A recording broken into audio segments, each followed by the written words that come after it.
Hi, this is me cleaning the mass airflow sensor in my X-type. My warm idle RPM is about 900. After cleaning, the warm idle RPM dropped about 10%, which means it might be useful, but I'm not sure. Anyway, it's easy enough to do. So remove the cover, and on the 2 litre diesel the sensor sits on the air hose to the right of the engine, just after the air filter. This bit is what you're looking for.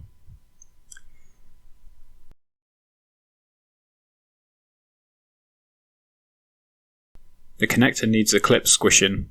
Quick check it's not corroding inside. And the mass airflow sensor is held on with 2 torque screws, which need a T20 bit to remove.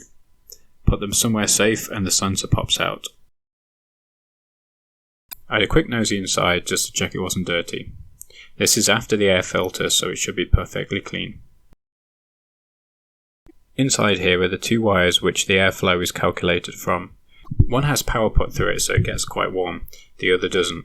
As the airflow passes, it cools down the warm one, so from the amount of current needed to maintain the difference between the 2 wires, the computer can work out how much air is flowing. But if the wires get gunked up, those calculations and thus the perceived airflow are off.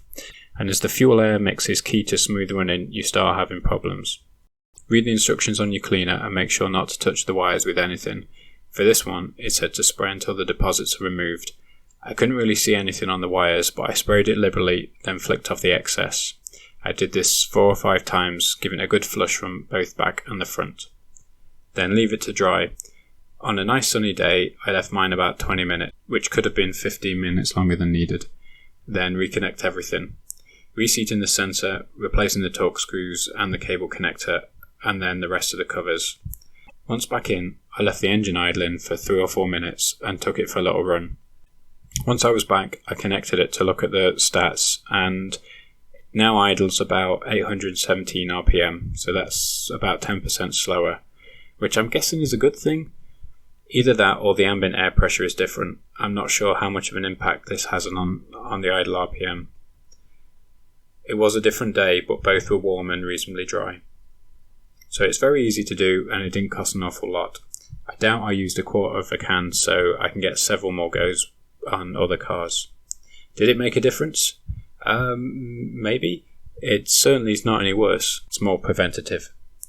So, I hope this was helpful, and thanks for watching. I'm not sure what's next. I took some video for a coolant flush, and I have some toys for the kids I want to make. We'll see how summer goes. Have fun. Bye.